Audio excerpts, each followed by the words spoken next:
Welcome, everyone. It's really a great pleasure seeing so many colleagues, friends from around the world joining Benedikt and us here. We are casting from Berlin, ZMO, and the Berlin Graduate School for the Study of Muslim Cultures and Societies, who are jointly hosting this event.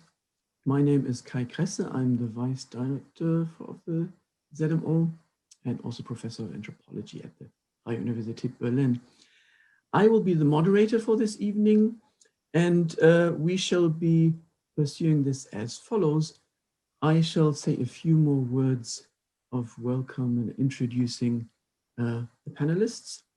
Then we shall have Benedikt Pontzen say a brief word of welcome, after which we shall have Benjamin Soares saying a few words from the side of the series, the African International Institute's monograph series, after which Yunus Dumbe will be the first of our commentators, then Adeline Masquelier, and followed by Robert Launay. So let me perhaps begin by welcoming you once again and introducing our main speaker, our main person first. And it's a great pleasure for me, also as a former supervisor of the dissertation.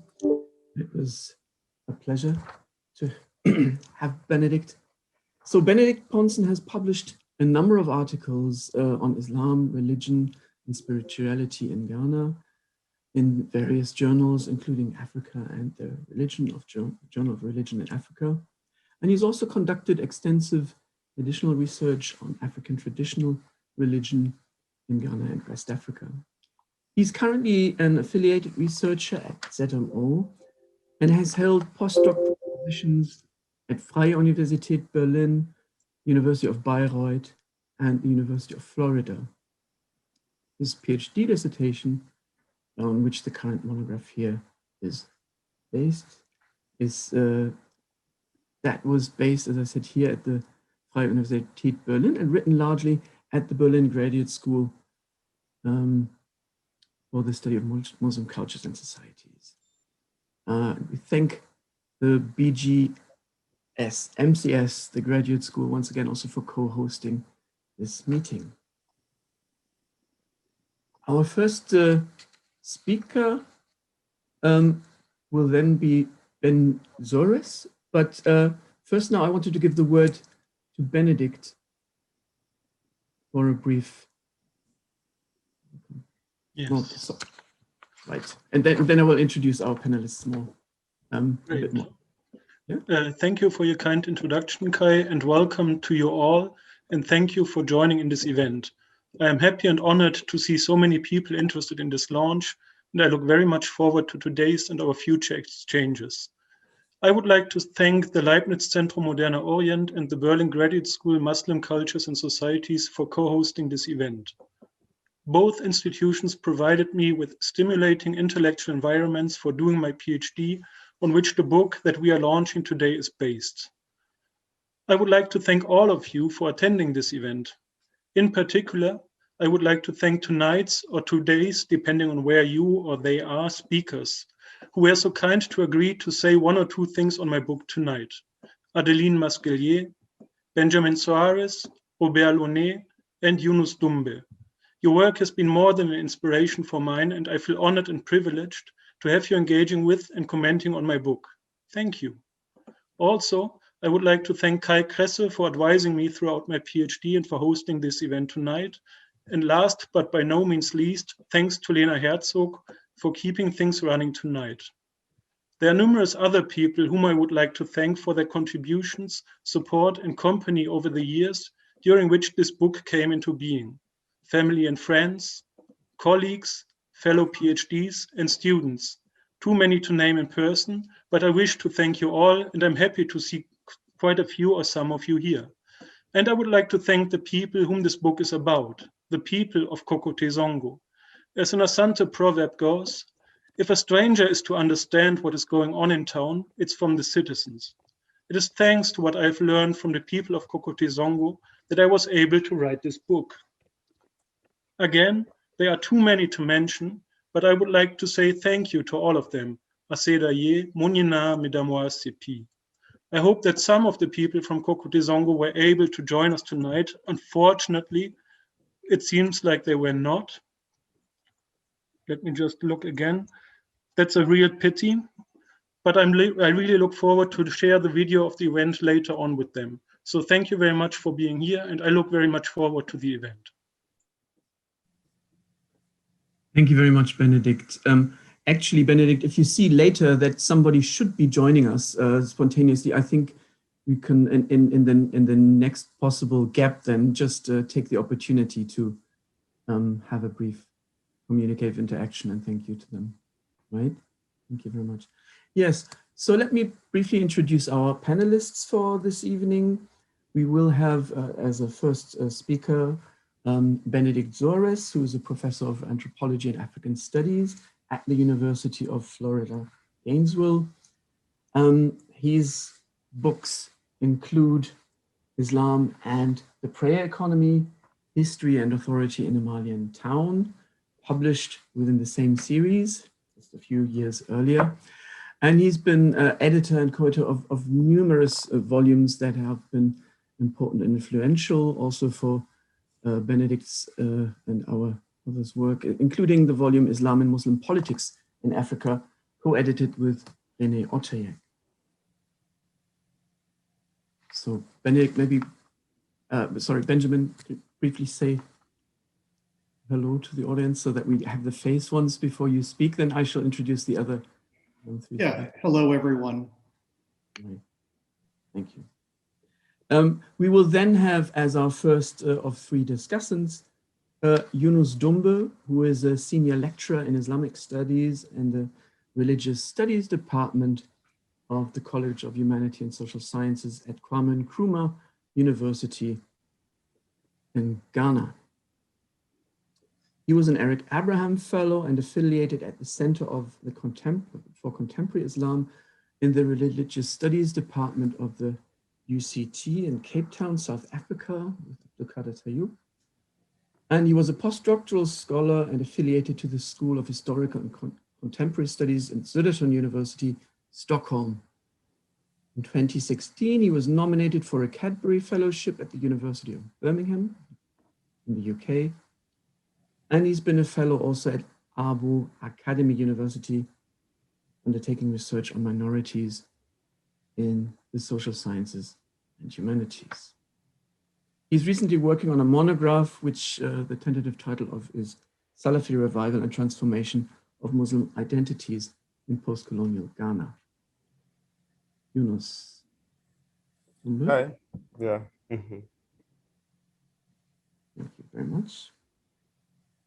Then we have a second discussant, Adeline Masquelier, who is a professor of anthropology at Tulane University in New Orleans, the US. She has conducted long-term research on Niger for a long time and has published several books. Her monograph, her first monograph is called Women and West African Revival in a West African Town. Actually, that was the second monograph, and that won the Herskovich Prize for African Studies. And she's also recently published an influential volume called Critical Terms for the Study of Africa that was published in 2018 with the University of Chicago Press and co-edited with Gaurav Desai, and she's held numerous other positions. Welcome, Adeline, also, and thank you so much for joining us. Hi, everyone. Yes, thank you. And as our third discussant, we have Robert Launay joining us. He is professor of anthropology at Northwestern University in Chicago, the US, where he has been a member of ISITA, the Institute for the Study of Islamic Thought in Africa, since its beginnings in 2000.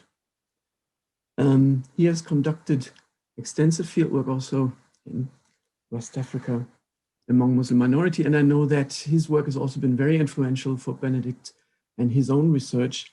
And here I'm referring particularly to the monograph Beyond the Stream, Islam and Society in a West African Town, that was published in 1992 by University of California Press. And a recent monograph with a fascinating scope and title of Between Philosophy and Anthropology has the title Savages, Romans, and Despots, Thinking About Others from Montaigne to Herder, that was published in 2018 with Chicago University Press. Robert Launay, thank you so much for joining us. I'm delighted to be here. Thank you so much for inviting me. All right. Thank you very much. Right. Benedikt, have you spotted someone from the Zongo with some fortune? Oh, unfortunately not. So with that, then I will pass my word to Benjamin Soares, who is one of the co-editors of the monograph series, the International African Library, which is the monograph series of publications by the International African Institute. Thank you, Ben. Yeah, thank you very much for this invitation. I am very pleased to see so many people here, so many colleagues, so many friends. It's too bad this can't be in person because there are several people I would love to have conversations with, but it's great to see such great turnout for this event celebrating the publication of Benedikt's book. So I am here, I guess, as a representative of the book series, the International African Library, which, as Kai has already mentioned, is a book series of the International African Institute in London. And of course, probably most of you know that the International African Institute is the learned society and publisher of the journal Africa that has been published since 1928. But this particular book series began in the mid-1980s with the publication of its first books by Sandra Barnes about Nigeria and Jane Geyer's edited volume about feeding African cities. But the series has gone on to publish many important monographs that have become classics. To date, there have been more than 60 books published in the series. And as I prepared for today, I went back and was reviewing the series and who has published in the series. And it is really a who's who of Africanist social anthropology. The series publishes theoretically informed ethnographies and studies of social relations on the ground that is sensitive to local cultural forms. So that's sort of how we advertise the series. And in a way, it links up very much with the journal Africa as well. And that is also one of our missions for the journal. The series has included works focused on the linkages between local, national, and global levels, writings on political economy and power, and studies at the interface of the socio-cultural, the historical, and the environmental. There have been a number of books published on the roles of religion, cosmology, and ritual in social organization, and quite a few studies, historical studies of a social, cultural, or interdisciplinary nature. As a series editor, I am joined by Adeline Masquelier, one of the panelists, as well as Deborah James, Hari Englund, and Leslie Bank. Although the series has published important monographs on religion and ritual since the beginning, over time, the study of Islam in Muslim societies has come to feature very prominently in the series, and this has sometimes led to debates in our regular publications committee meetings. And these monographs about Islam and Muslim societies include books by Kai Kresse, Marloes Jansen, Hannah Hushner, Alex Thurston, and others. And the series has also published a number of very important monographs about Ghana by such authors as Tom McCaskey, Carola Lenz, Birgit Meyer, and Mira Venta Kachalam. Benedikt Pontzen's ethnography, Islam and a Zongo Muslim Lifeworlds in Asante, is an important addition to the book series. I can say that I'm very pleased that we were able to publish such an excellent and creative anthropological study of Islam in a Zongo in Ghana, and I am convinced that it will become a model for other scholars interested in studying lived religion, so not only Islam in Africa and elsewhere. So I really want to congratulate you, Benedikt, on the publication of this excellent and important book. So thank you. Thank you so much, Ben, for these kind words. And I now call upon Yunus Dumbe to present us his comments on the book. He has about 10 to 12 minutes, but if he overshoots a bit, it's all right. So Yunus, as I said, is a senior lecturer in Islamic studies at Kwame Nkrumah University in Ghana. And yeah, please, Yunus, the floor is yours. Let me thank the organizers of this key event for identifying me as one of the discussants of this new book. I'm really honored to interact with my senior colleagues, Professor Robert Launay, Adeline Masquelier, Ben Soares, and among others. And I intend to learn a lot from you in terms of your understanding of this book, because we are also scholars of Islam in the sub-region of West Africa. This book offers a unique insight into the structure of Islam practices in Ghana, and maybe the same can be said about the wider West Africa. There were other authors which more of like contributed to the to our understanding of Islam in West Africa, including Adeline Masquelier work. This also adds different perspective to our understanding to Islamic spirituality. The author choice of his study area in Ghana, and more particularly Asante region, where I am teaching and researching on Islam, motivates me to contribute to the discussion effectively. I may not, however, be able to evaluate this book effectively within this time frame because of the short nature of and some of the major issues that I'm dealing with here.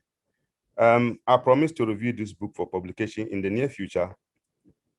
The outline of this book demonstrates an important thing which the author understands about the diversity of Islamic practices in the Zongo, and more particularly Kokoti Zongo. And the issue that he's trying to more of like portray also cut across most part of Ghana. But I think we scholars in particular, we were much more of like focused on major Islamic groups whose activities dominate the public sphere. But this is not to say what Benedikt work, the focus of his work doesn't equally generate debate in the public sphere. But it's just due to more of like a lack of interest in that area, maybe because of the lack of the transnational dimension of it, or it interconnected now with the wider world of Islam and so on. and especially with the Middle East and North Africa. I do not intend to take my audience through the entire book, but to rather select some issues that are thought worth commenting on. The author outlined how the struggle of Islamic practices and authority was largely shaped by the activities of Tijaniya and the Sunnah, otherwise called the Salafi. However, the role of Nkrumah group was largely ignored. I think he problematized his definition of the Nkrumah group, and which he said is their background defy easy classification or definition. And to quote him, he said Nkrumah is an inclusive label, of course, and which is largely true, applied by and to all Sunni Muslims in the region. That is, in other words, in Ghana here, and even in West Africa, Nkrumah is coming from the Mandi word of Kramogo or Wangara word of Kramogo, which means an Islamic scholar or learned person. Among the Malams, I'm quoting the author again, he found this designation frequently further qualified as Tijaniya, Nkrumah, or Sunnah, but a considerable number of these people insisted on being just Nkrumah. In this sense, the author forcefully introduces a new segment to Islamic grouping, which has been overlooked in our previous scholarship. That is where I have observed and seen the relevance of this work, and that it focuses on an ignored group and whose activities dominate in the public sphere. Just about 2 weeks ago, there was an incident at Kaswa Garba towards the central region of Ghana, and where a ritualist more of like lured young children to undertake a murder of a teenager for, as Benjamin will understand, Skadro, how to make money. In other words, how to become rich quick. And most often, sometimes the issue tends to also more of like be seen as part of the activities of Nkrumah people or Malams. So, but Benedikt's work is quite unique. He's trying to look into how the activities of this group also shape the debate in the Islamic sphere, and how are the activities so different from the Tijaniya and the Ahlus Sunnah or the Salafi in particular. When he introduces this new topic or even new segment to our understanding, then it made me to start reflecting deeply on key issues. Whether do we really have more of like a distinct, a watertight sort of group that we can call Nkrumah in the Islamic sphere, and how is their nature like, or their structure like? So he quoted one respondent of his called Hussein, and also identifies as a leading Nkrumah Malam from Kokoti Zongo, that the Tijaniya and the Sunnah are both set. That is according to the Hussein. Benedikt is saying that Hussein is saying that the Tijaniya and the Sunnah are both set, while he, that is Hussein, thinks that as an Nkrumah, he is just a Muslim. In other words, neither does he belong to the Tijaniya or the Sunnah group. But this is where I'll begin to raise some key issues that and I want us to reflect upon. I will want to jump to chapter 4 of his work, where the title is Speaking for Islam, Ilm and Religious Authority. Benedikt started to more of outline the biography of some few individuals in the study area, how unique is the Nkrumah group are. In other words, my focus here is in this presentation, I'm looking at the nature of this Nkrumah and the extent to which whether they constitute a watertight or a strict group that we can really see as more of like a unique group in the Islamic sphere. So he introduced us to one important Malam called Ali. And Ali consider himself as a member of, doesn't consider himself as a member of any of the Islamic sect. My question here is, a self-designation is enough to authenticate a person's religious background? I hope my question is clear. Is self-designation enough to authenticate a person's religious background? What he or she does or practices is also a key to our understanding of his religious or her religious worldview. How is the background of Nkrumah? That is, for instance, if you take Ali, different from Hussein, the Tijaniya.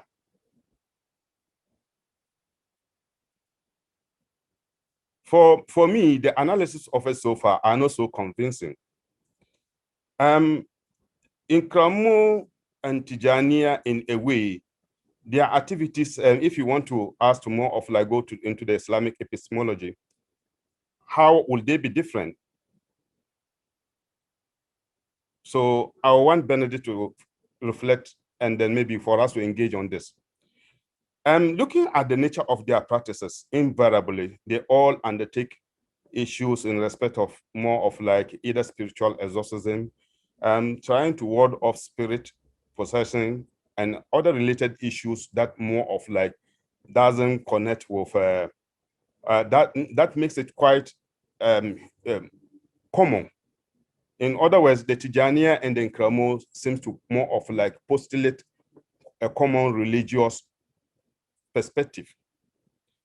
And when we go deeper, especially into the background of Ali, then the issues become clearer for me, where he says that Ali is coming from a Wala family background, and his father had come from Wa as an artisanal Malam, and Ali himself was educated under his father.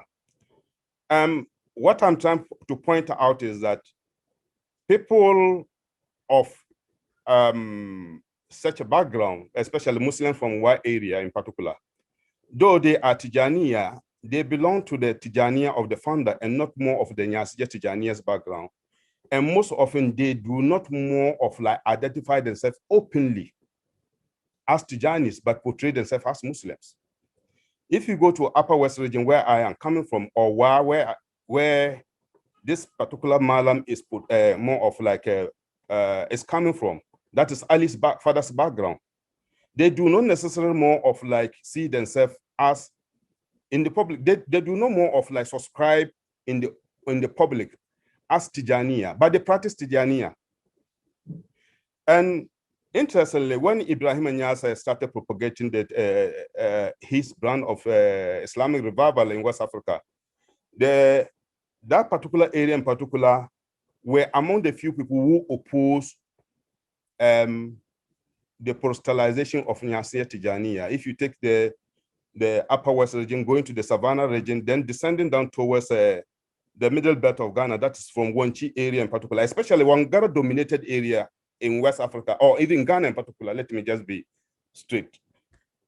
They were people who opposed the Tijaniya practice and as such, denounced the Tijaniya perspective of Nyas as more of like a corrupt perspective of Islam, and therefore they do not subscribe to it. But generally in the community, you don't see that kind of organized Tijaniya movement or whatever. It is more of like an elite practice made for the imams and ulama in the area. So if someone like Ali, who has also been educated by his father, though he had more of like extensive Islamic network with the Salafi or the Ahlul Sunnah, the Ahmadiyya, the Tijaniya, and whatever, but to a large extent then refuses to more of like ascribe himself to any of them and rather regard himself as a Muslim. But we also need to know the background that he is coming from that might to some extent shape the way he will portray himself in public. The Wala generally do not more often that is the community that Ali is coming from, do not necessarily portray themselves as a Tijaniya or this and so on. But interestingly, the Ahlus Sunnah, the Salafi in particular, when they permeated in that place, they pronounced their presence in the community as Salafis. But the Tijaniya elders still maintain a kind of a subtle sort of identity. They do not portray themselves as Tijanis, but they practice Tijaniya, word and whatever, and so on and so on. So that is an issue that I want Benedikt to think about, that self-designation is not enough to more of like to authenticate a person's religious background, but what he or she also practices also a key or equally important to understand his or her worldview.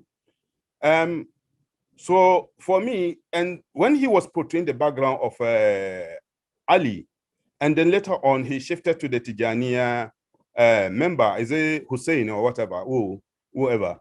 Then I was trying to now more of like delineate the differences in terms of Islamic practices and worldview that each one of them represent. But it was difficult for me. So, so arising from that, then I was thinking that maybe we need to also reflect deeply. What is the epistemology shaping the Nkrumah perspective of Islam? Is it different from the Tijaniya? But is it not the same? So I'm still thinking and reading through, but your work is quite outstanding, Benedikt. I have to be honest. And I shall come to that aspect where I have to really appreciate that this is quite a unique work that it requires our graduate student to really more of like reflect upon and then see how such issues are underpinned in our respective communities and so on and so on. So I'm asking, what is the epistemology shaping the Nkrumah's perspective of Islam? Thank you. To a larger extent, Yunus, I think you will have to wrap up now. Okay, then let me, I have the next 2 points here.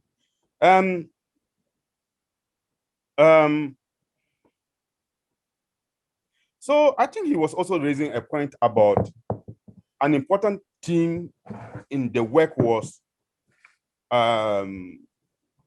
more of like Islamic divination or divination, which is called in Hausa as Boka. And along the line, I think the author introduces another some interesting aspect of it, how the other group more of like practice the Boka, but do not refer to it, but refer it in a different way, either as a Ruqya or Tibn Nabi. But interestingly, in recent time, issues are evolving and kind of giving us an understanding.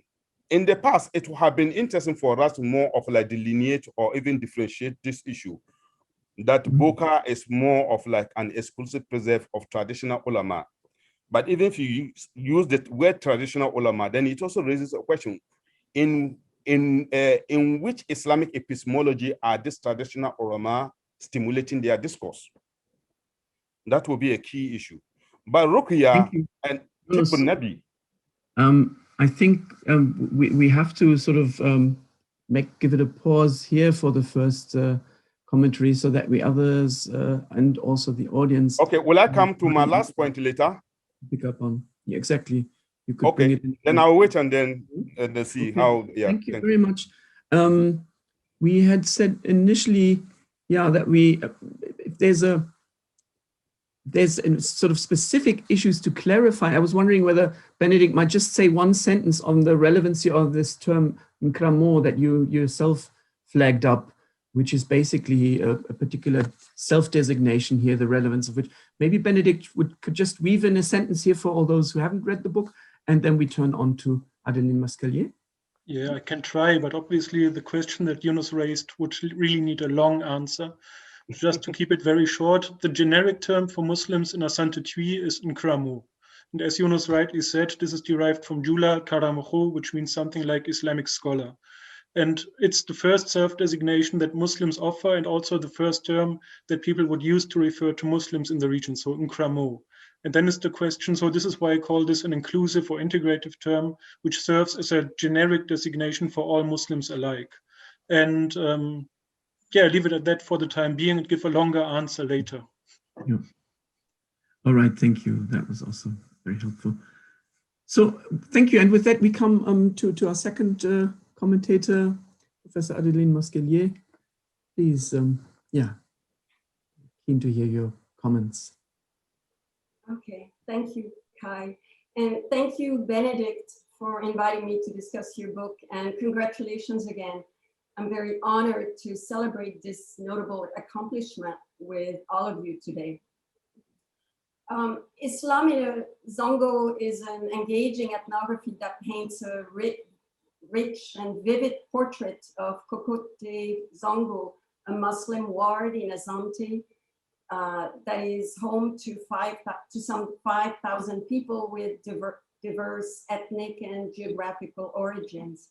I just read the book for the second time and enjoyed it thoroughly. One of its primary qualities is that it's a very accessible book that is sure to engross West Africa and Islam specialists while also capturing the imagination of uninitiated readers. Now, my conception of the Zongo as a distinctly West African space stems largely from the works of Deborah Pello, study of an Accra Zongo, Abner Cohen's study of Hausa trading communities in Yoruba towns, and John Work's ethnography of Hausa wards in Chad. Benedikt has considerably enriched my understanding of the Zongo as a distinctly Muslim community in a largely Christian town through his engagement with Assad's notion of discursive tradition. And that is a brilliant move. In his examination of how the people of Kokote Zongo engage with and rework religion and its traditions, Benedikt brings a distinct sensibility to the analysis, thanks to his close reading of Weber, Schutz, Wittgenstein, Husserls, and others. And obviously here your native, knowledge of German comes in very handy. In fact, for me, what was particularly enriching and pleasurable was that you help us to immerse ourselves in a literature that we think we know quite well, but in fact, through your very careful guidance, we rediscover all over again. So thank you. The result ultimately is a discussion of worship, religious knowledge, and faith that is extraordinarily compelling.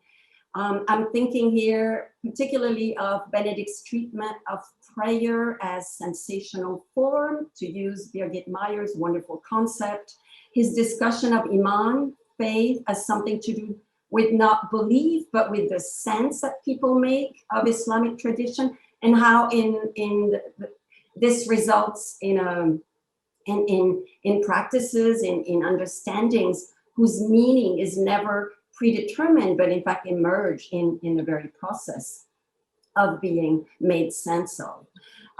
So in sum, Islam in the Zongo provides a compelling account of how Islam lives in people, to repeat your use of Rudolf Ware's felicitous expression.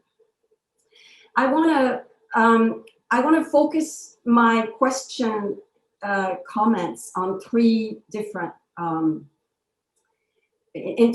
questions. One that has to do with gender, one that has to do with the Zongo per se, and the third that has to do with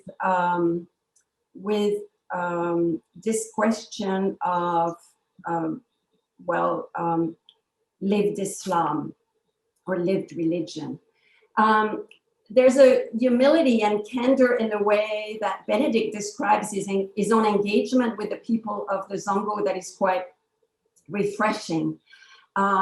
He describes himself as a stranger among strangers.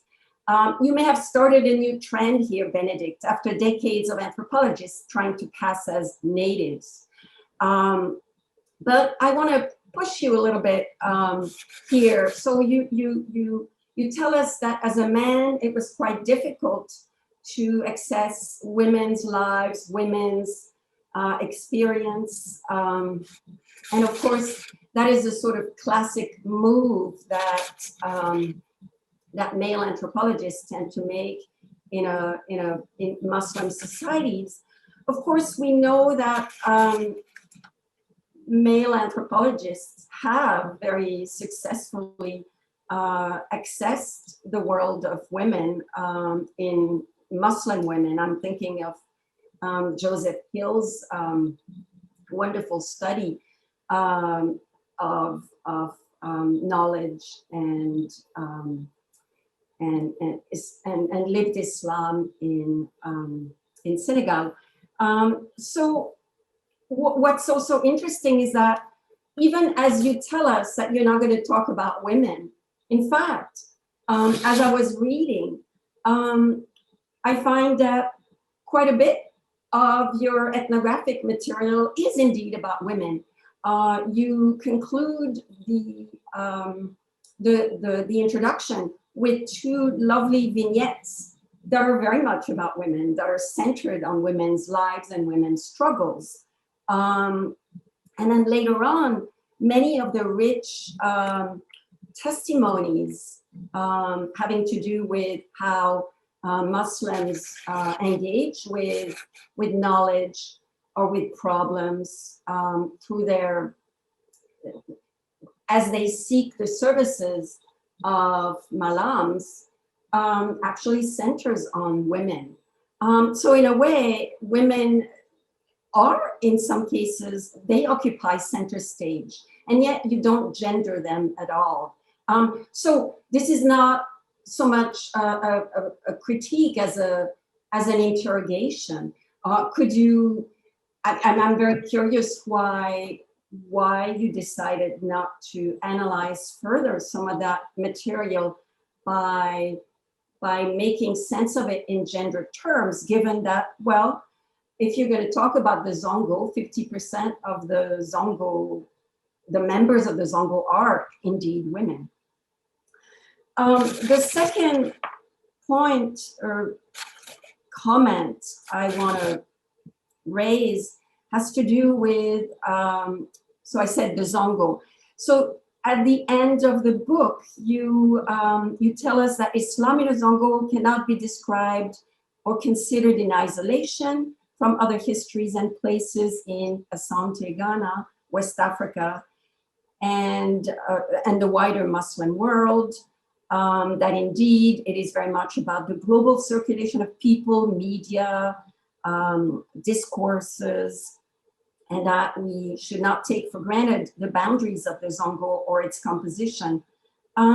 So I guess my question to you is, what makes the place you studied a Zongo and not simply a Muslim community, right? I think perhaps that connects with one of Yunus's, a point that Yunus made just earlier about the composition of the Zongo. What does it matter that people come from different ethnic background? How does it transpire in the way they live Islam?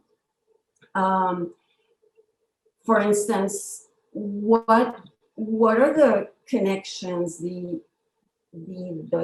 entanglements, the conversations with Christian visitors? You mentioned in one place that an Asante official who visits a Malam, and he does so because, in fact, he knows he's going to be among strangers.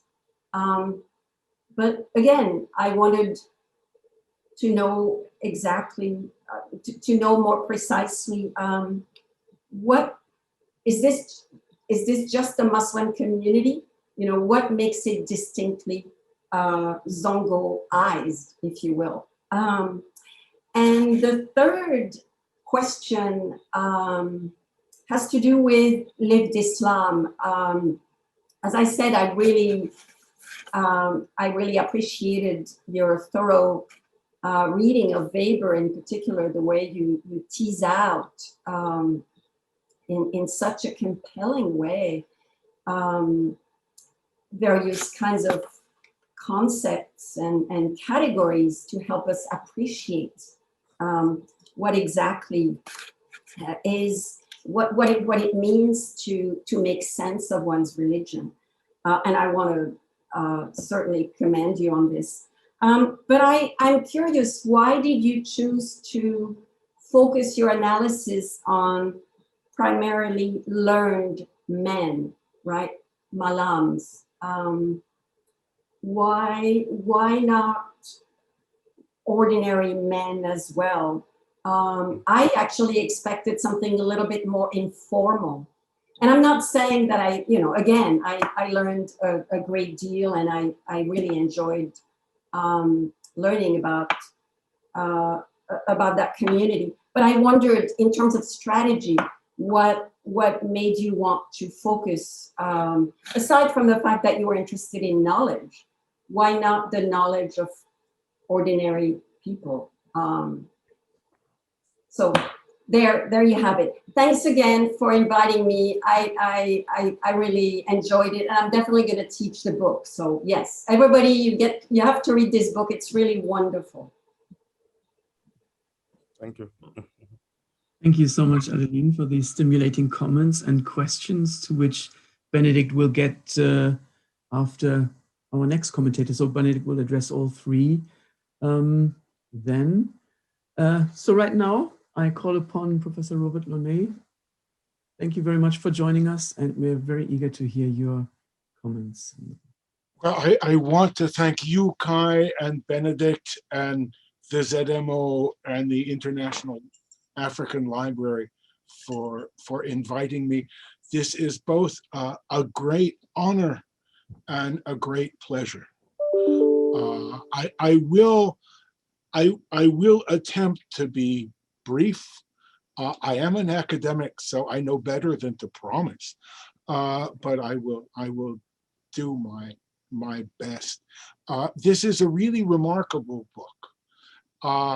And I want to begin by addressing Adeline Masquelier's last point. Why learned men? Why malams? And I want to suggest, in fact, that this is one of the real, and in some ways unrecognized, and when I say unrecognized, I mean unrecognized by Benedikt, unrecognized strengths of the book. In the beginning, Benedikt is almost a little apologetic. He says, well, I asked, ordinary people, and they told me, well, if you want to know about Islam, ask the Malams. Well, I was staying with the Malams, so I focused on Malams, which is perfectly understandable as a fieldwork narrative. But I think there is another sense in which that this does something which is, if not unique, at least very special and important.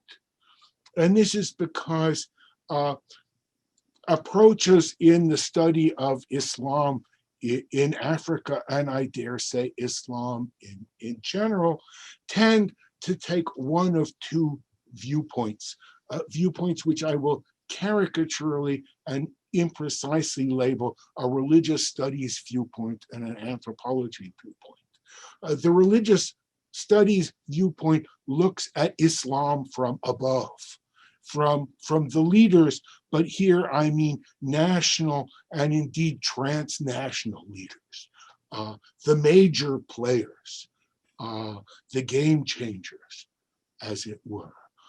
The other approach is Islam from below, from ordinary run-of-the-mill Muslim believers. And both of these approaches are important. Both of them are complementary, and even taken together, they are incomplete. because they look at the extremes and they forget the middle. And it is the middle that joins them. And the middle are the malams, or the equivalent, the religious leaders. And I don't mean the big boys, I mean, and they are boys, most of them, but the run of the mill malams. And it is they who, in a sense, link the top leaders with ordinary believers. They are the ones to whom ordinary believers turn. They are the local leaders, but not leaders, I insist, and Benedikt insists, who are followed uncritically. And this is an extremely important, but also a very delicate position. I think in a brilliant move, Benedikt presents us three portraits, the portraits of Ali, Usman, and Abdin. And what is so fascinating about these three portraits are that these three malams are neither totally successful. They both in important ways, all three in important ways, fail to achieve what they were hoping, but they're not failures either. They're stuck in the middle because the position of leadership is such a difficult one. They are confronted by the kinds of problems, partly because they have to be leaders not simply in intellectual sense. They don't merely have to tell ordinary believers how to live an Islamic life, but they have to provide an example.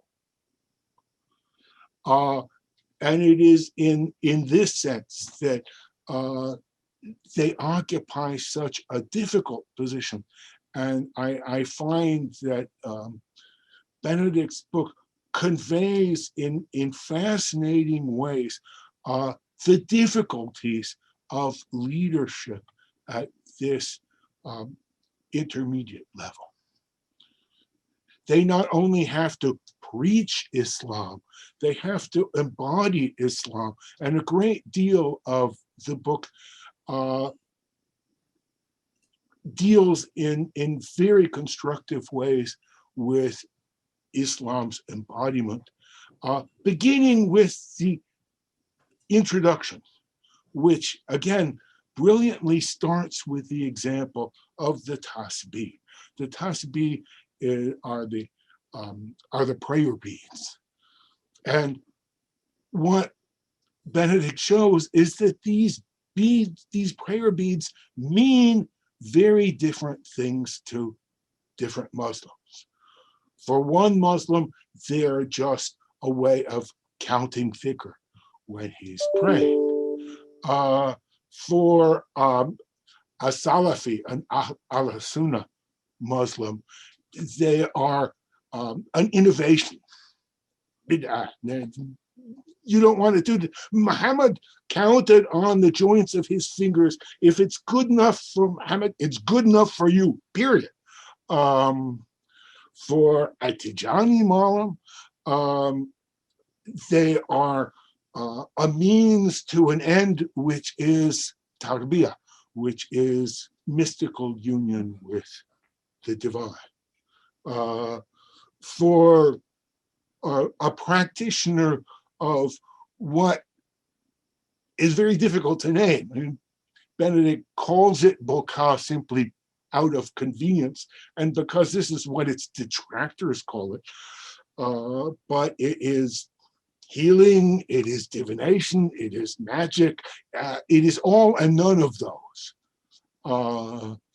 And people who do it don't call it anything except, helping people. Of course, there are other ways of helping people that are less occult. And the prayer beads can also work as a tool of divination, although, of course, the Alasuna are particularly horrified by such uses. So looking at different Muslims, these very ordinary articles, objects have different meaning. I love his term of irreducible diversity. That you cannot squeeze these into the same.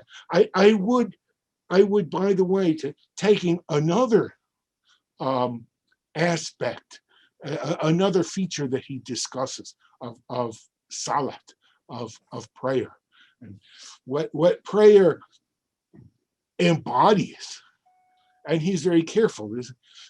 To say that prayer symbolizes anything is treacherous, and in addition, I would agree, not very useful.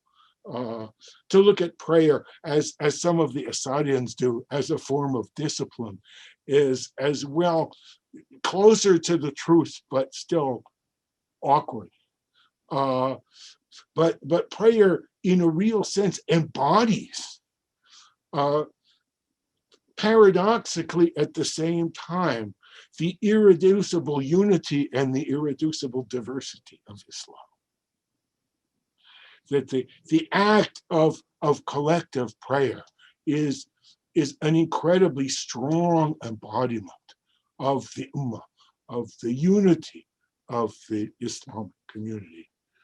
But seemingly small differences, who sits behind whom utters certain words aloud and who keeps them under their breath, how they hold their arms in prayer. All of these also embody rather than express Islam's irreducible diversity. And in these ways, I find this an incredibly rich book. I haven't come close to exhausting its riches, but for the purposes of letting other people speak, I will stop here. And thank you again. Thank you ever so much, Robert Launay. Thank you, commentators. And so with this now, I think, Benedikt, we turn to you. And I would ask you maybe to preface your answer just with a 1 or 2 sentences on what a Zongo is, so that those that I've been hearing through the chat, there's some who are unfamiliar with the Zongo in the first place, and we haven't really introduced it. So maybe 1 or 2 sentences on that, and then please address the broad and deep issues covered here by our discussants. Thanks a lot. Okay, thank you. So I start from the question, what is a Zongo? I think that also covers Adeline Masquelier's second question, but first and foremost, I wish to thank all discussants for their thoroughly engaging commenting on my book. Appreciate it. So what is a Zongo? I don't know if Nkrumah is with us tonight or not, but we had a panel on that like 1.5 years ago in Ghana itself, where we had 10 different scholars presenting 10 different ideas what a Zongo is or could be. Zongos basically are Muslim wards, as I call them, scattered all over West and Central Africa. The name for Zongos derives originally from Hausa, from the Hausa word Zango. And Zango means something like a lodging place or camping place for trading caravans. So originally, they were trading caravans on the move from the Hausa region all over West and Central Africa. And wherever they settled to trade with the locals, they set up camp. And these camps were referred to as Zongo. And over the years, or over the generations, the places where they settled down permanently in Ghana were referred to by that name as well, by the people who settled down there, quite a few of whom were Hausa, but by no means all of them, and also by the surrounding people, in this case, the Asante. But also you find Zongos in Congo, in Chad, in Sierra Leone. They're basically all over the place in West and Central Africa. And what was one of the major means or ways why people moved to these regions? Because of the cola nut. This is something which I don't really discuss in length, but the kola nut was historically very important to the formation of Zongos because this is one of the major trading goods in the West African and Central African trade. And it was growing in the rainforest in the so-called tropical belt, but of central importance to various rituals, not least marriage among Hausa. So you had to bring back 1 or 2 bags of kola nut to get married. So this was something like a coming of age, coming into being, why people moved around. So I hope this clarifies a bit more what the Zongo is. Why aren't Zongos just Muslim communities? So as I try to argue in my book, Islam is central to the integration of the people of the Zongo into a common community. So Islam provides these otherwise quite heterogeneous and quite diverse people with a common ground, on which, most importantly, I would say, to intermarry. So people become marriageable to one another, which originally in their places where they come from, as numerous people told me, would be like close to impossible. Like a Wala marrying a Hausa, if he was in Wa, why should he do that if he was in his right mind? But a Wala Muslim marrying another Muslim woman, that's completely fine. What is another factor which makes Zongos different? That's the notion of ohoho. This is something which I also discuss shortly in my book. What is ohoho? Ohoho is the Asante word which translates simultaneously as stranger and as guest. So the people of the Zongo are ohoho in the local setting. And this is something which demarcates them and differentiates them in many different ways from the regionally predominant and hegemonic Asante. The most important factor, economically speaking, would be the access to land. And like in the Ofinso town where I was doing my research, most of the people live from farming, and the people of the Zongo wouldn't have free access to land. They would have to buy that or to pay a lease to plant their own crops or to get access to cola or whatever. While the land was more or less in the hands of the Asante and traditionally administered by the Asante authorities, and they would always draw a sharp line between who is Asante and who is not. And I myself was also a Hoho in that sense, that I didn't have Abusia Asase. And Abusia Asase means because you belong to the Asante Abusias, the Asante families, you can claim access to family land. And how that works out is a whole different story. One other thing which demarcates Zongos from their surroundings would have been about 30 or one generation ago would have been the issue of language. So the Zongos were outward oriented, mainly due to the long distance trade which they were keeping up with the Hausa and the northern regions of Ghana. And Hausa would have been the predominant language in which they carried out their trade. So they would buy through intermediaries stuff in the local market and then engage with their own trading networks and sell it elsewhere. One last factor which would distinguish Zongos from their surroundings is, and I'm sorry to say that, rampant xenophobia.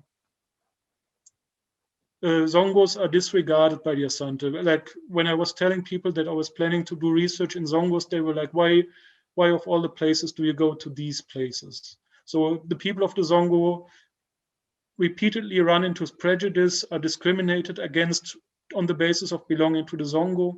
And I found many not so kind things said about the Zongos where I was doing my research among the Asante, basically.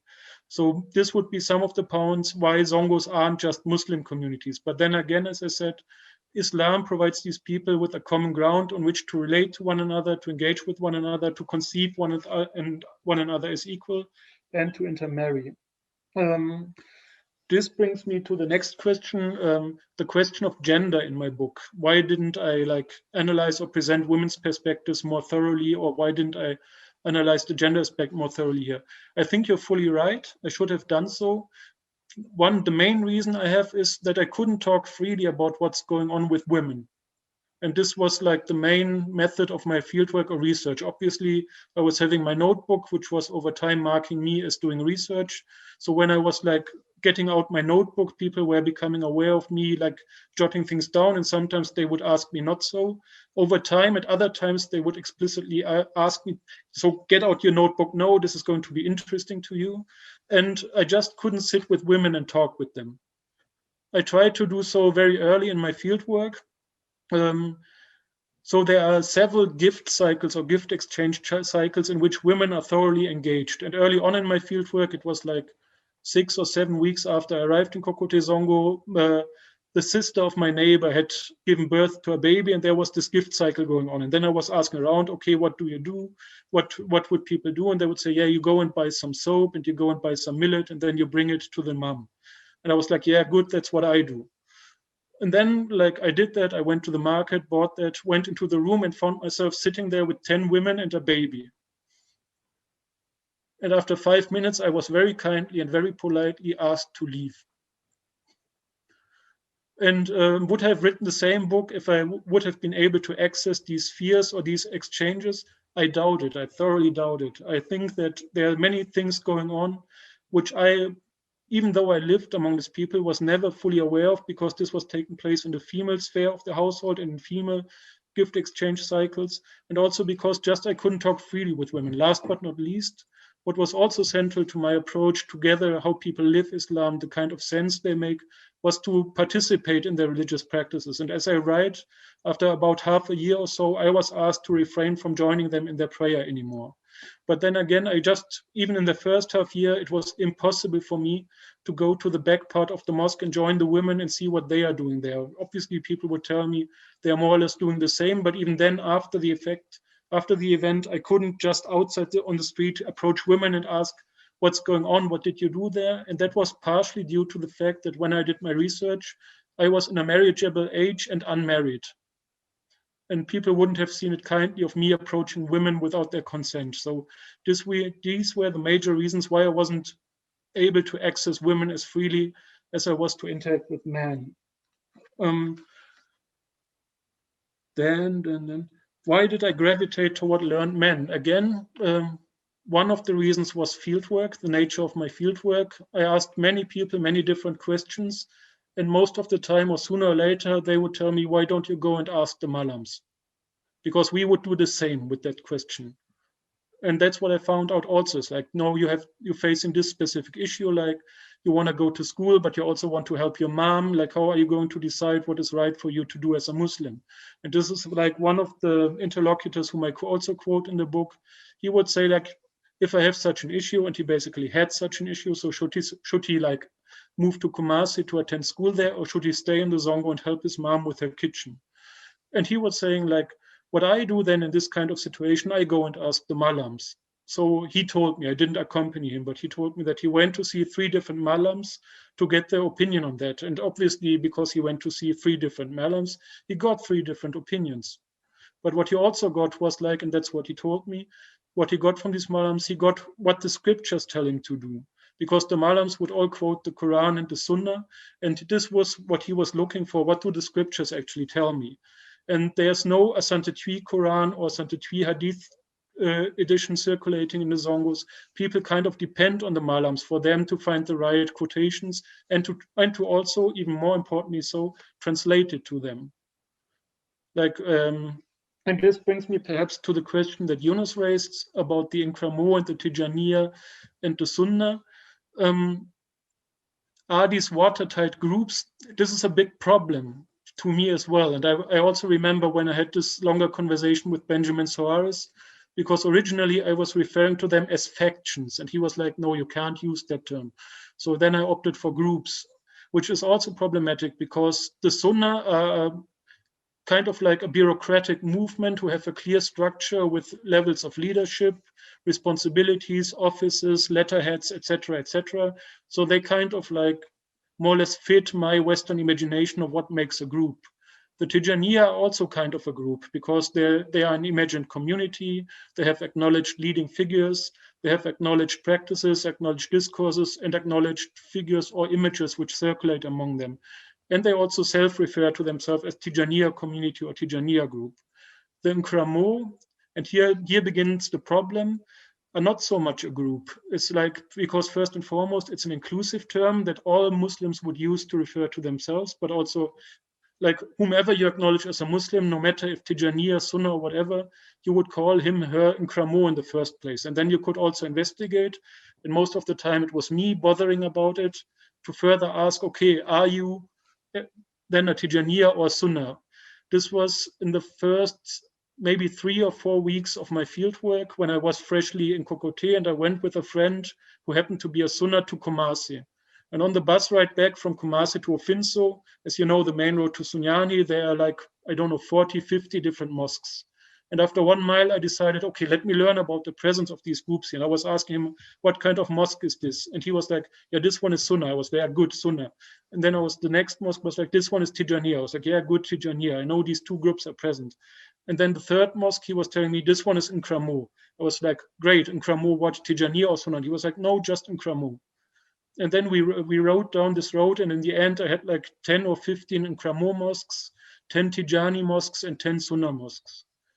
And then this relates to your question, like, is a self-reference to oneself as Nkrumah enough? This was not really a self-reference, but an acknowledged reference to this group is under this and that Imam, and this and that Imam, we perceive him, and he presents himself as Nkrumah, Tijaniya, Sunnah.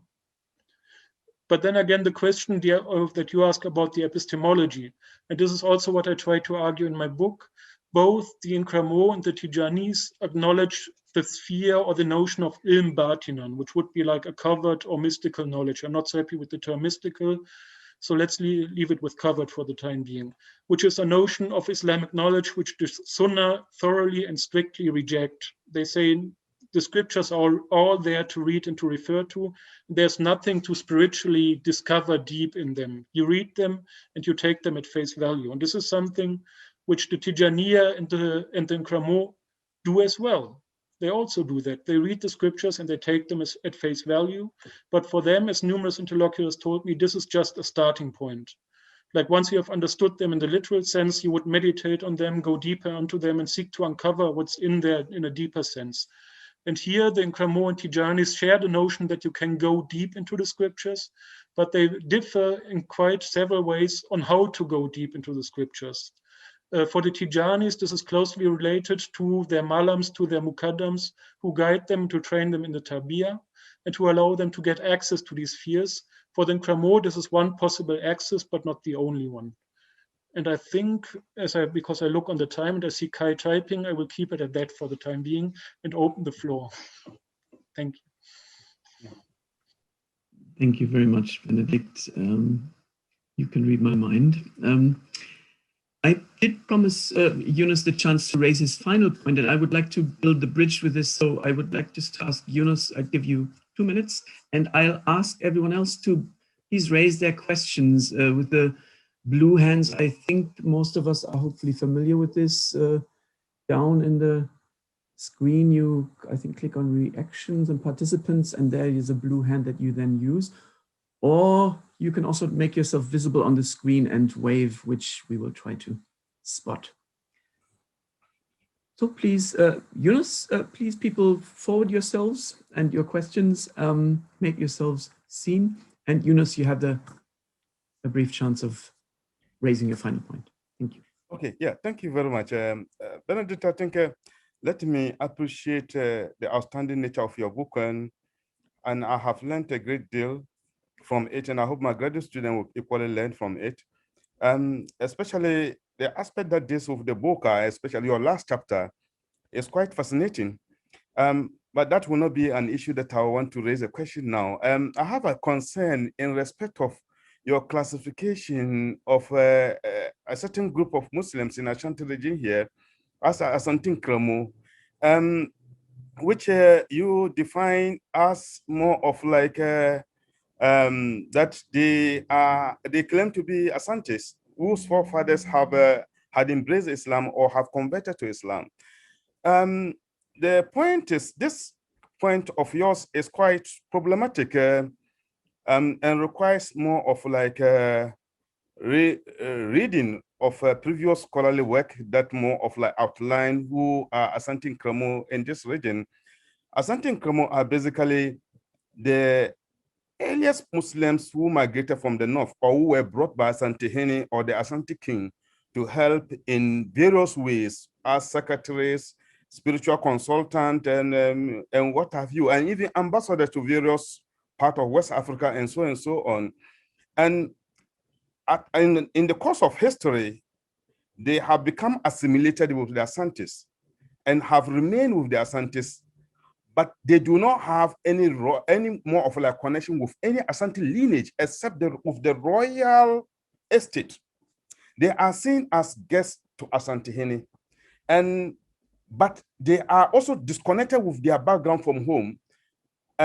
Recently, I was just with the regional chief imam, who also is a descendant of the Asante Nkrumah, Imam Abdul Mumin Harun, and he was telling me that they are Northerners and their ancestors came from Daboya, now in Savannah region. The fact is that if you go to what's the name of this place, Swami, you can see them scattered there, and then they identify themselves as Asantes, but at the same time of northern extraction. The second point that I want to correct or I want to raise in respect of your work is more of like an organization you mentioned, Ghana Muslim Mission, which you claim was founded in 1930s. That is not my concern. That you said it was established by the Asante Nkrumah and then the Ghana people. But the reality is that Asante Nkrumah are not members of Ghana Muslim Mission. They did not fund it. We have to differentiate two things here. In Asante region here, we can have what we call Asante convert to Islam. These are Asante natives who have lineage, whose lineage can be traced to any of the Asante's background, of either or diverse background. But of Asante Nkrumahs are more of like people of northern extraction who have settled here over centuries, over 3 or 4 or 5 centuries now. And they are there as more of, they are seen by Asante as the leadership of the Muslim community in Asante, regardless of their background, whether of the Tijaniya or the Salafi or the Zongo or whichever. So when the Ghana Muslim Mission was founded in 1957, in August 1957, and then was brought in Ashanti region in 1960, the Asante Nkrumah leadership, they introduced themselves to the Asante Nkrumah leadership, and the leadership asked them, so are you also coming to be under us, or you want to see themselves as a different group? The Asante convert to Islam told the Asante Nkrumah leadership that we are indigenous native of this country. We cannot come under strangers. Do you understand? So saying that the point that you made earlier on whether they are autochthonous or indigenous, yes, to some extent they are indigenous of Asante, but they do not have any kind of lineage. And there's a tension between them and then Asante convert to Islam. Yeah. So Asante convert to Islam founded Ghana Muslim Mission in Ashanti region here, but the Asante Nkrumah are not part of it. Thank you. Thank you. Thank you very much for this extra point. Now, I would like to see a few hands and voices of interest, which I know there is. Maybe Benedikt, you would like to briefly give a sort of a brief response or pick up on, briefly respond to this point. And yes, I'll try to be brief about the Asante Nkrumah. I know that there's one line running in the literature that these are Muslims from the northern region who have quote unquote naturalized as Asante over time. And I disagree. From the people whom I interacted with in Kumasi predominantly, but also in Ofinso, there's a very specific group of Asante Nkrumah. In Kumasi, I was living in a house of Asante Nkrumah who differentiate themselves from the Zongos by the fact that they are not Ohoho, but Asante. Then they can also trace Asante lineage belonging, and who also distinguish themselves from the Asante, who are predominantly Christian, by being Muslims. And as you also know, at Agric Junction, the Ghana Muslim Mission headquarters, which were founded by Adam Apiedu, most of the people whom I interacted with there referred to themselves as Asante Nkrumah. And obviously, I didn't sit down and trace all their genealogies, but most of them didn't speak Hausa, which was different in Abu Abo and all the other Islamic schools in the Zongos.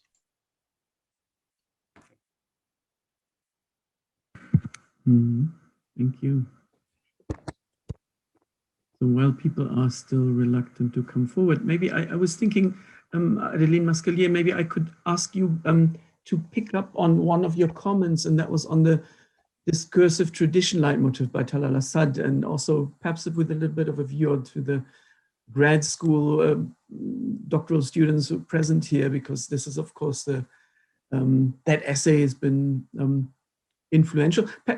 could you just sort of reconnect how your point about the value of how Benedikt picks up here on this, perhaps, and that might be also interesting for others to chip in or maybe connect to. Thank you.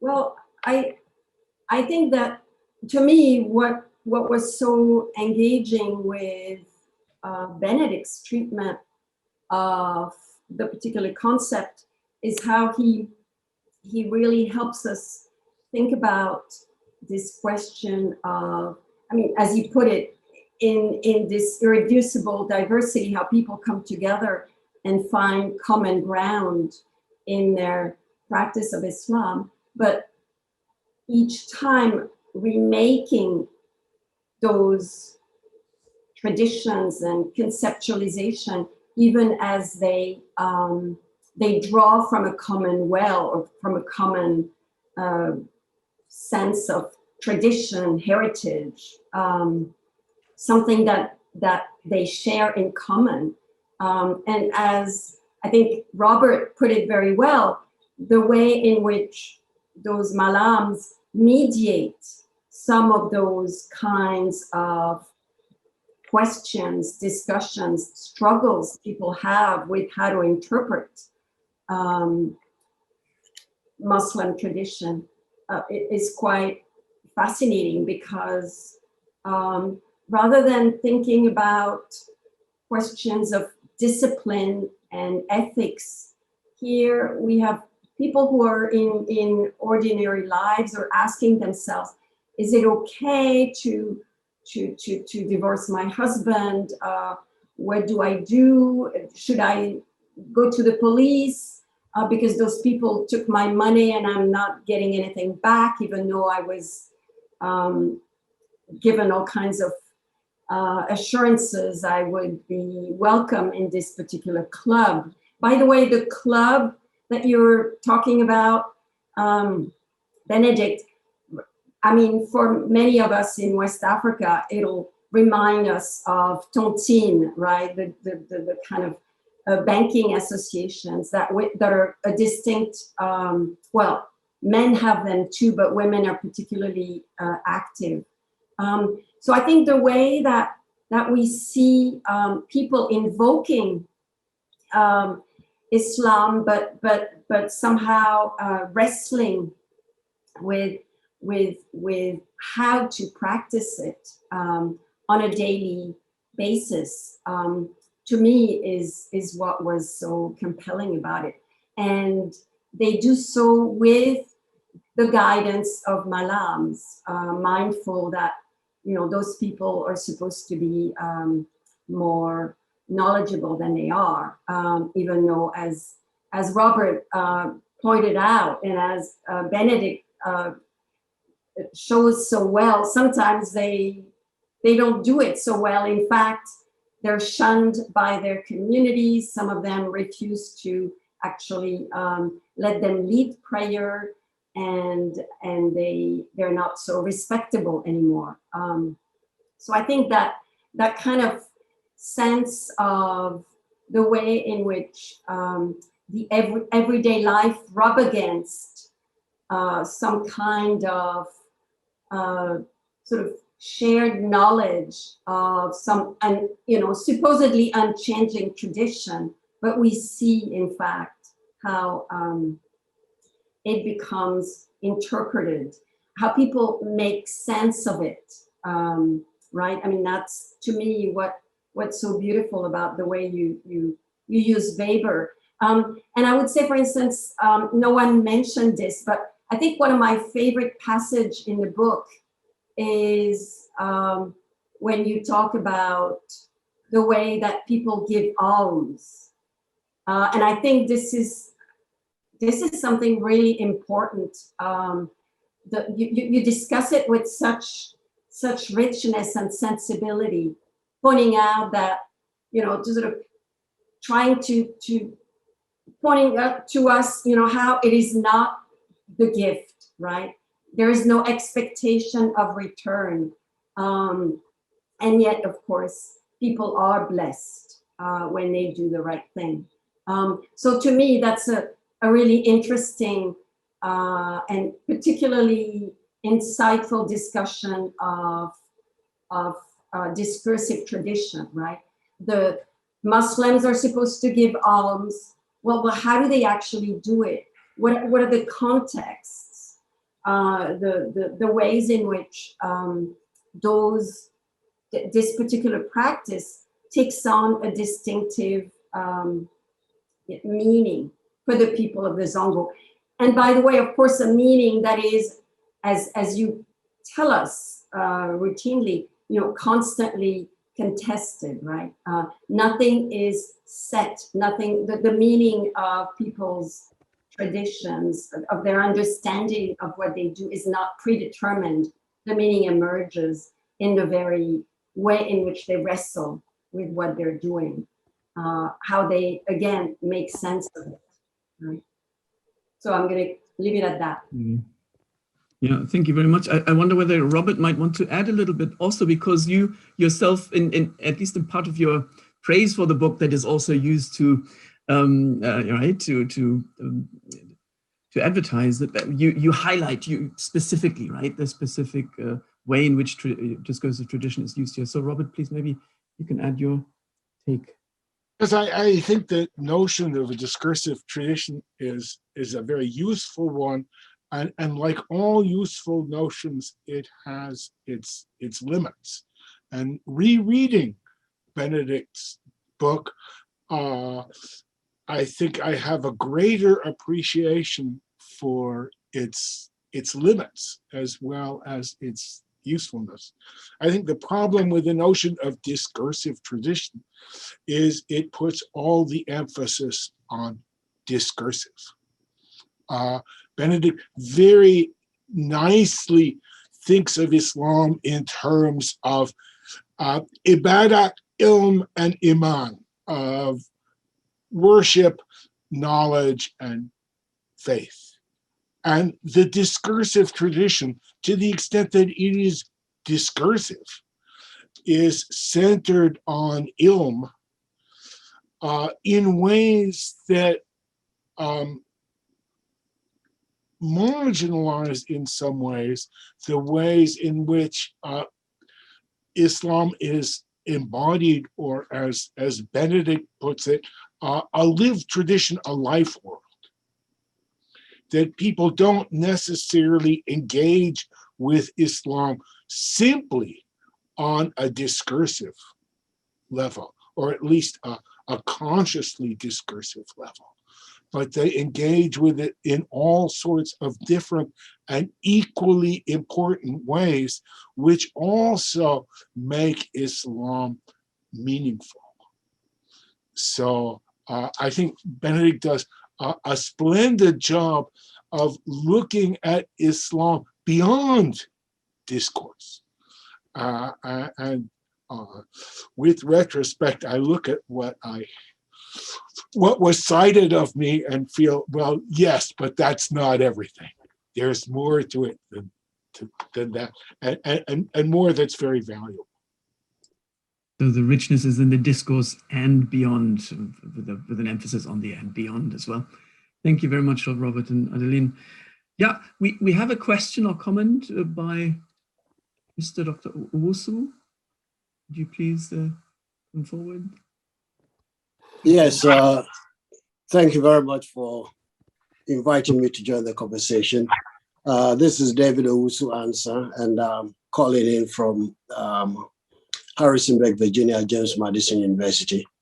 There are a number of things I want to say. I have not read the book yet because the invitation came late and all that, but I've been following Benedikt for a long time. He has communicated with me on a number of his writings, and listening to him today and the comments, I believe that he has opened a new path for further research in this area. You know, if you look very old work from and its showcraft in Kumasi and the Zongo area, which talked about the migrant community and its economy and their place in Kumasi. My own work on talismanic tradition in the Asante Palace is very much an elitist analysis of Muslims within the palace. And that is the original Asante Nkrumah.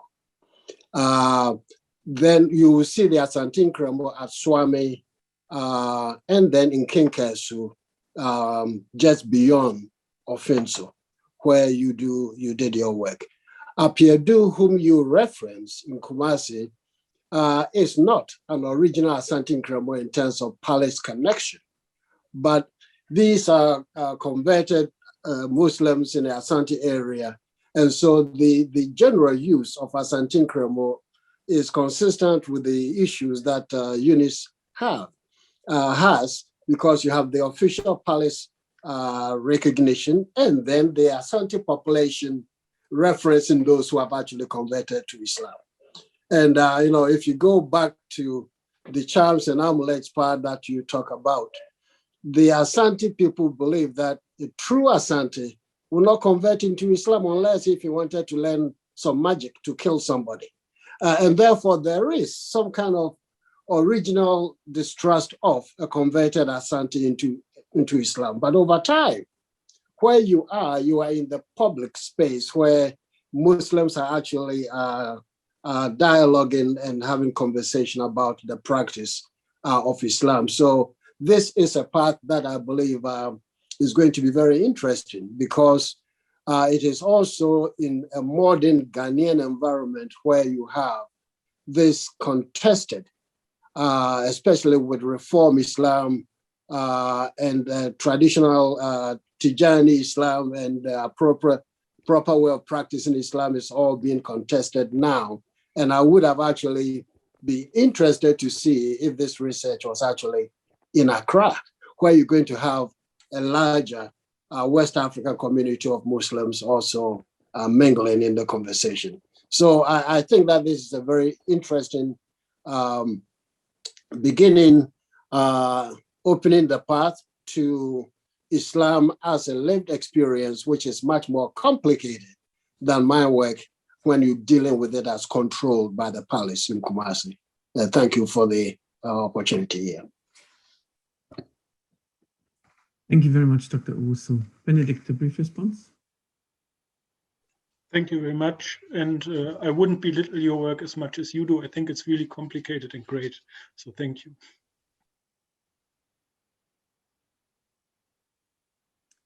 Yeah. Well, time has been flying. Thank you all very much. In fact, our scheduled time is already up, but I would not be averse to call someone up if they were showing their interest right now. But I also think it's been wonderful and fascinating to listen into these learned voices of commentators who are so close to Benedikt's work. And I myself maybe should just want to add that in my experience, it's been really fascinating to see Benedikt work as a really amazingly sensitive field worker on the one hand, and also a dedicated, hardworking theoretician who's managed to keep the link and also the balance, I think, between the ethnography and theory. And this shows also in the book that we are currently celebrating, and mediating or being able to get across to mediate this vivacity of Islam or the significance of religious orientation within an everyday scenario. Really, I appreciate very much how it's been achieved here. So I also think it's great work. I would have loved to listen in for much, much longer and have conversations, but the great thing is that more and more of us will be reading the book, and I think the discussions will be ongoing and continuing. Benedikt, many congratulations once again for this great piece of work.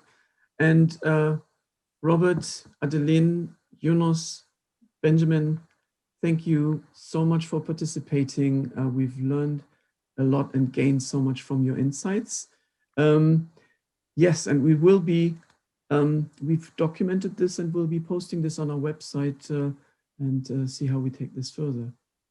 Thanks everyone again. Also, thank you for joining. Thank you for listening in, for participating. Goodbye for now. All the best. Thank you all from my end as well.